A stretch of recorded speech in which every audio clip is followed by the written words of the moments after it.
북한이 헌법을 개정해 대한민국을 적대국으로 규정한 사실이 알려졌습니다. 남북관계 관련 개헌 사실을 공개한 건 이번이 처음인데요. 관련 내용은 북한대학원 대학교 양무진 총장과 짚어보겠습니다. 어서 오세요. 안녕하십니까.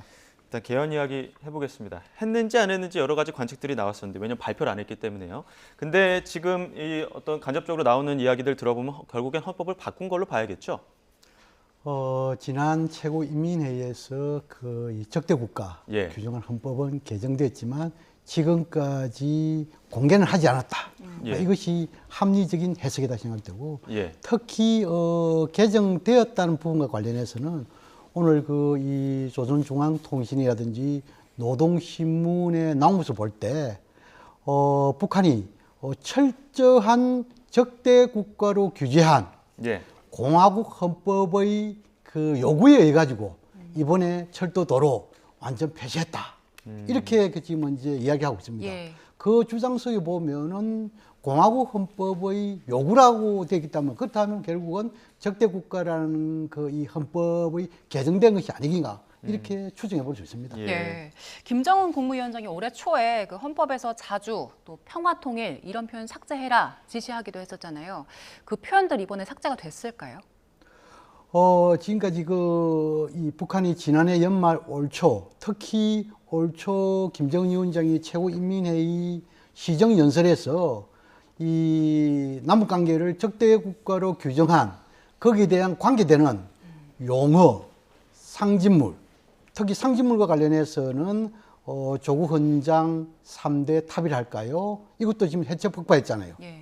또 그리고 지금 이제 그 남북관계의 상징이라고 볼 수 있는 철도도로 다 폐쇄했고 이런 거 볼 때 아마 김정은 위원장의 지시사항이 헌법 개정되기 이전부터 하나하나 이행돼 왔다. 저는 그걸 보고 특히 이번에 북한이 철도도로 완전 폐쇄 이 부분을 관련해서는 물론 북한이 이 공화국 헌법의 요구라는 측면도 있겠지만 최근에 정치적인 도발 이건 좀 예. 북한식 표현입니다.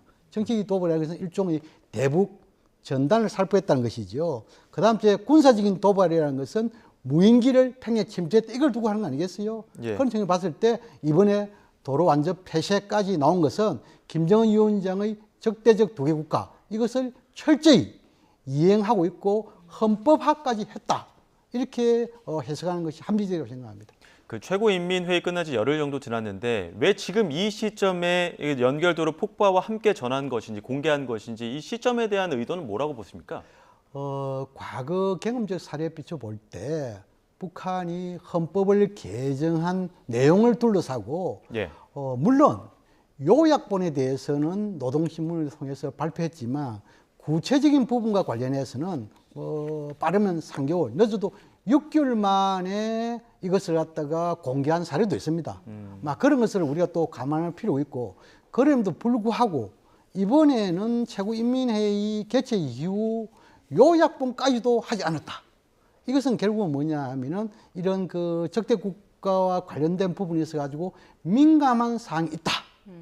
또 그리고 이 주변 정세의 영향도 감안했을 것이다. 예. 다시 말해서 적대국가로 규정을 한 상태에서 북한 주민들이 어떻게 받아들일 것인가 이 부분도 감안했을 것이고 지금 이제 미국의 대선 여기에서 얼마나 파장이 있지 않을까 이런 것도 감안했겠죠.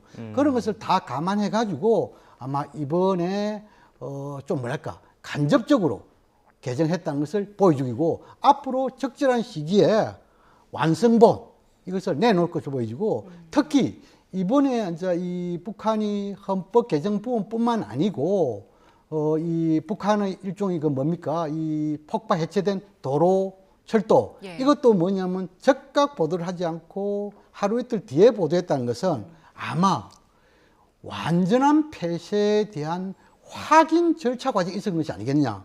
그것은 뭐냐 하니까 폭파 과정이 있어가지고 안전사고의 가능성도 있고 또 특히 남북 간의 물리적 충돌 가능성 이런 것을 다 감안해가지고 과정에서 그런 일이 전혀 발생을 하지 않았기 때문에 예. 아마 하루 이틀 뒤에 이것을 노동신문에 공개한 것이 아닌가 저는 그렇게 분석합니다. 네. 예.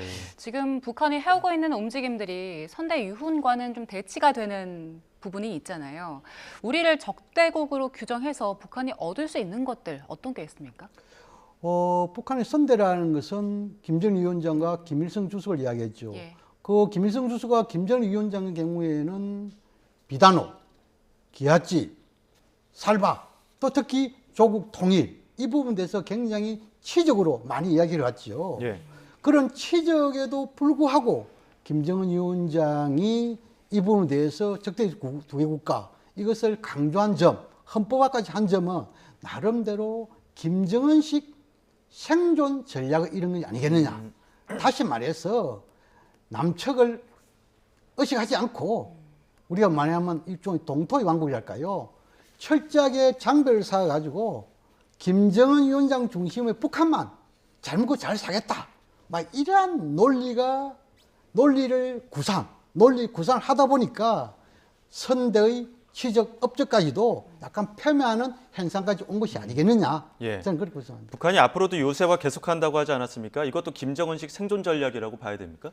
그렇죠. 우리가 뭐냐면 요새화라고 한다면 군사적인 진지를 구상하는 거 아니겠습니까? 군사적 진지 부분에서 이번에 북한이 철도 도로 완전 폐쇄와 관련해 가지고 MDL 군사 분계선에서 약 한 60m, 10m 떨어졌고 10m 떨어진 부분에서 한 60m 정도 이런 거 아닙니까? 예. 이것은 뭐냐니까 그 폭이라는 것은 60m 폭이라는 것은 요새화 군사적인 진지를 구축하기 위한 공간이 아니겠느냐. 예. 저는 그거 보고 또 이번 북한의 보도에서 가지고 이것을 앞으로 군사 요새화 이것을 단계적 계속 해나가겠다는 것은 우리가 북한식 우리는 뭡니까? 이 분계선이면 북한식은 국경선을 하잖아요. 155마일의 육지에서 국경선 이 부분에 대해서 장벽을 계속 쌓고 그 중간중간에 군사적 진지를 찾겠다는 그런 의지의 표현인 것 같고 그런 불구하고 중요한 점은 서해 해상 예. 지금 서해 해상 이 부분이 있어가지고 이것은 정전 협정에서도 이 공산군 측과 유엔군 측이 합의가 되지 않는 부분이잖아요. 예. 예. 이런 선상에서 만약에 북한이 서해 어느 정도 지점에 자신들의 서해 국경선으로 이것을 발표했을 때 이것은 국제법과 관계되는 부분이 있고 또 남북 간에 특히 또 남북 그리고 중국 간의 분쟁화 될 수 있는 그런 여지가 있기 때문에 예. 이 부분에 있어 가지고 어떻게 헌법에 명시되었는지 또 그리고 그 부분에서 어떻게 군사적 요새화를 할 것인지 이 부분이 상당 부분 우려스러운 대목이 될 수 있다. 이렇게 예. 생각됩니다. 아직 그 해상 국경에 대한 언급은 나오지 않았기 때문에 그 부분이 어떤 이야기가 나올지도 좀 지켜봐야 될 것 같고요. 지금 남북 관계 이렇게 악화하고 있는데 북한과 러시아 밀착 행보는 더 빨라지고 있는 것 같습니다. 최근 그 북한이 러시아에 대규모 파병을 했다 이런 보도들 나오고 있는데 러시아는 일단 가짜 뉴스다라고 하고 있잖아요. 어떤 이야기가 더 가능성이 높을까요? 그래서 이제 이 파병의 진실 공방이 벌어지고 있고 특히 파병설과 관련해서는 주로 우크라이나 발 이것이 대다수 아니겠습니까?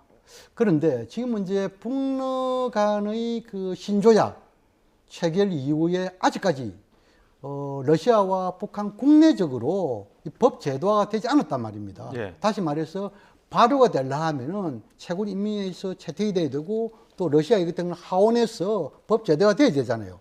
이것을 토대해 가지고 파병, 전투병이 갈 수 있는 거잖아요. 그러나 예. 지금 문제는 국내 법 제도 절차를 밟는 과정이기 때문에 아마 전투병이 우크라이나에 갈 가능성은 좀 낮지 않을까. 다시 말해서 러시아를 지원하기 위한 전투병이 갈 가능성이 낮고 만약 간다 하면은 노동자 또 그리고 용병 이 정도 수준이 아니겠냐. 예. 저는 그렇게 생각을 합니다. 우크라이나는 이미 참전하고 있다 이렇게까지도 얘기하고 있던데 북러가 그 맞아떨어지는 이해관계는 어느 지점에 있다고 보십니까? 북한 입장에서는 소위 말해서 이 파병과 또 그리고 이 무기를 지원함으로 해가지고 무기 지원 부분에 대해서는 새로운 신무기 기술을 도입할 수 있는 측면 또 그리고 파병을 했다라고 한다면은 또 북한의 전투력을 소위 말해서 향상시키는 측면 뭐 이런 게 있지 않습니까?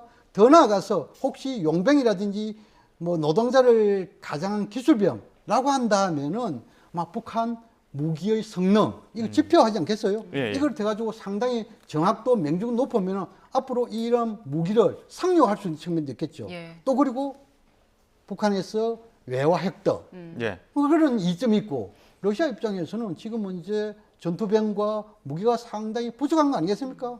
여기 대해서 북한의 지원, 협조 이것은 상당 부분 러시아가 전투를 지속하는 데 도움이 되지 않겠어요? 그런 측면을 봤을 때 어찌 보면은 북러 간의 어찌 보면 윈윈 전략이랄까요? 그러나 국제사회로부터 비판은 면치 못할 것이다. 그런 예. 얘기 됩니다. 알겠습니다. 여기까지 듣도록 하겠습니다. 지금까지 북한대학원대학교 양무진 총장과 이야기 나눴습니다. 고맙습니다.